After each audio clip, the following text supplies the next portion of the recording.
Hi everyone, it's me, Tim. Today I want to answer another question.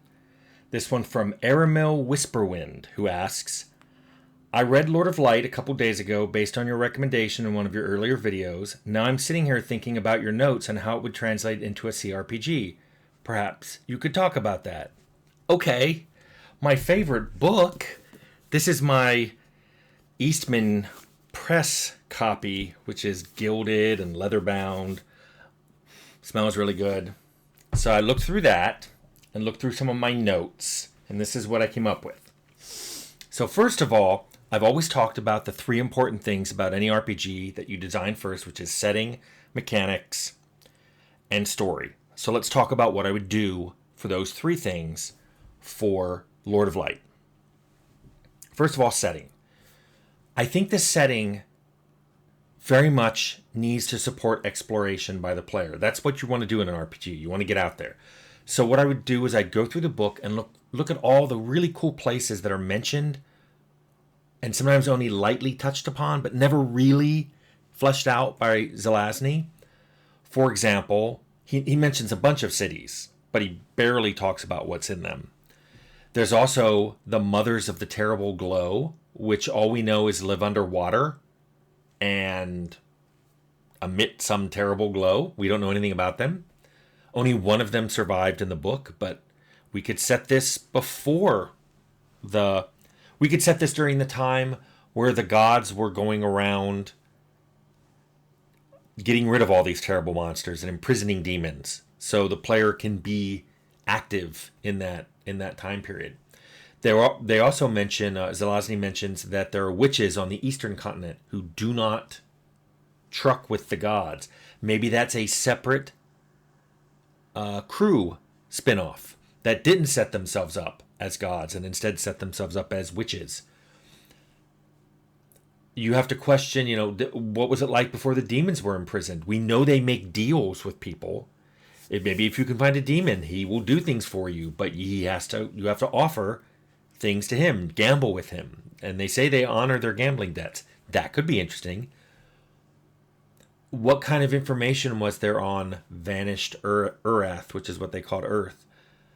Could you uncover clues about the Star of India, which was the ship that arrived here, about what happened to Earth, about the god/crew?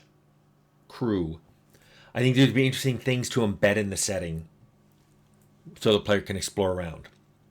Now, the mechanics have to be reminiscent of the book, but still allow kind of aspiration on the side of the player. Part of me wonders if I should make it skill-based, put skills and perks based on a pre-industrial fantasy world that is Lord of Light. But part of me wonders if I would do classes, because when I get later, I'm going to talk about putting the game in two stages. The class you pick in the first stage isn't necessarily going to restrain you during the second stage. And then he mentioned that there were soldiers and monks and priests and thieves. So it sounds like we got the beginning of a pretty good class system already in the book. And that, of course, would help me bundle a lot of the skills and traits together.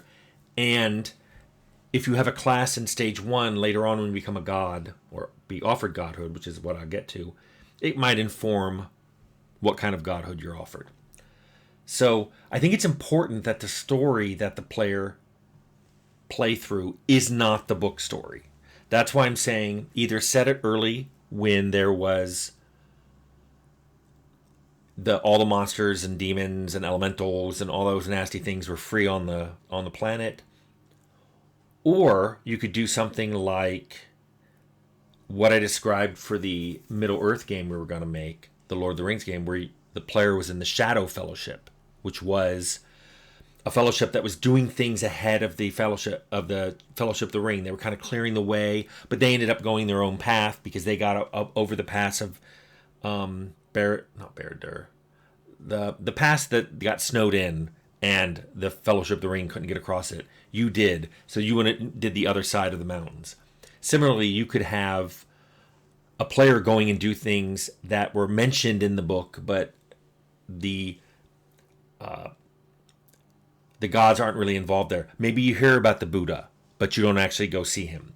Maybe you are present in the reinvention of the bicycle and the printing press, which are then put down and destroyed by gods. Maybe you witness the passing of the thunder chariot. All these things can happen and be involved in your story somehow. Maybe you even have a divine visitation. They said they happen sometimes, either by on a screen or even in person. So maybe that's you experience a god or two and you understand how powerful they are. But the basic storyline should involve exploring this world and having your own adventures. Maybe you can even find a magic item or two, which would be just really advanced tech that either the crew lost before they became gods, or that a god misplaced. Maybe there was a divine visitation and he left a wand behind.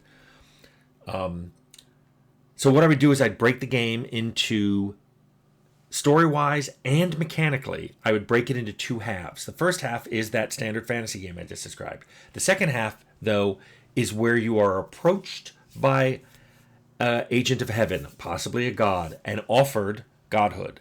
Now, I could see this happening in many ways. If it was a skill-based game, they look at what your highest skills are. If it's a class-based game, they give you something based on your class. It doesn't necessarily have to be that. It could be that that's what they offer, but you can say, I know I have really good skills in this, and you think I should be a fire god, but I really want to be a thieving god. Let me do that. So I could see you deciding your aspect and attribute with maybe bonuses if you pick something along the line of how you played in stage one. And then you get a very primitive aspect and primitive attribute. Maybe you can barely do anything, or you can't do anything at all psychically yet, but they give you an item and maybe an article of clothing to let you seem like you can do some stuff.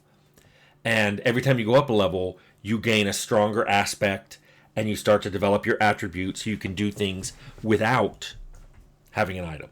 And that'd be really cool. You're effectively developing mental powers, superpowers, psychic powers, telekinesis, whatever we want to call it. You're developing it. And at the same time, what you do is very different than the first stage fantasy game. You're getting quests from heaven. Maybe you're the one who goes out and puts down inventions of bicycles and printing presses. Maybe there is a demon that didn't get imprisoned by Sam and you're sent out to deal with it. Maybe they discover some of the other creatures that have escaped the earlier pogroms that the god did. So maybe there's a mother of the terrible glow out there. Maybe you got to go deal with a zombie outbreak. There's things going on. Ultimately, as you play along that arc, you have to decide, are you going to support or oppose heaven? If you support heaven, then you're against all the other factions. You will put down inventors.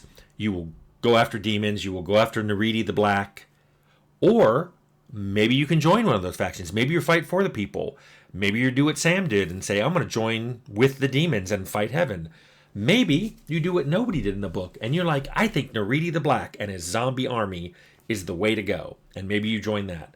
What I love about this is all of this is hinted at in the books, but it's not anything that happened in the book, but the elements are there. So I think that this gives us a really good basis for a CRPG design. It's got a really cool setting with tons of exploration. It has a really good set of system mechanics. And what I love about it is it's got two sets of system mechanics. Stage 1, fantasy player. Stage 2, god. And then it has a really good story you could play, which is standard fantasy story where you raise in power and maybe get your own keep or castle or town. And then finally you become a god and you have to decide what faction are you going to join? What is the ultimate outcome of this planet going to be? And then you play your role in it. So I think a Lord of Light CRPG would be really neat. I think carefully crafted, it could really pay homage to the book. And I think it's something that Zelazny would think is cool. I certainly think that, I wouldn't do what Foundation, Rings of Power, and Wheel of Time, which is kind of a reimagining of this. I don't think it needs to be reimagined. I think the elements of a really cool game are in here already. So I hope that answered your question, Aramel Whisperwind. And leave a comment, leave what you would like to do with this book, if especially if people have read this book. Oh, the one thing I forgot to mention, the book goes backwards and forwards in time, or it starts and then it jumps way back and then it moves forward past where it started. I would not do that in a game. It was confusing enough to read. I think that'd be very confusing in a game, so I would not support something like that. Otherwise, I think the book makes a great basis for a game. So let me know what you think.